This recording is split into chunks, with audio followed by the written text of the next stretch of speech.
धाराशिव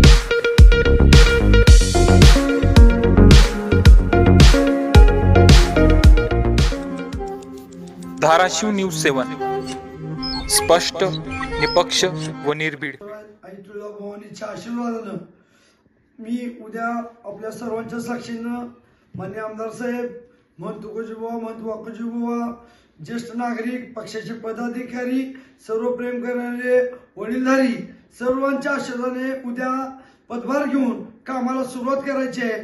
त्याच्यामुळे सर्व टीम, नगरसेवक हे सुद्धा उपस्थित राहणार आहेत. तरी आपण सर्वांनी उपस्थित राहून आम्हाला आशीर्वाद देऊन चांगले काम करण्याची आशीर्वाद देऊन संधी दिलेली आहे. ती आम्ही कामाला उद्या सुरुवात करणार आहोत. आपण सर्वांनी उपस्थित राहावं ही नम्र विनंती आहे. कुणी म्हणून की आम्हाला फोन आला नाही, मेसेज आला नाही, आमचा संदेश ही आपल्याला इथूनच मी आपल्याला सगळं फोन करू शकत नाही. या संदेशाद्वारे आपल्याला निमंत्रित करतो. आपण सर्वांनी यावं. आमच्या टीमला सर्व नूतन नगरसेवक, पदाधिकारी यांना शुभ आशीर्वाद देऊन चांगलं काम करण्यासाठी आशीर्वाद द्यावा एवढं नम्र विनंती करते. आपली उपस्थिती प्रार्थनीय आहे, यावेळी आपल्याला विनंती करतो.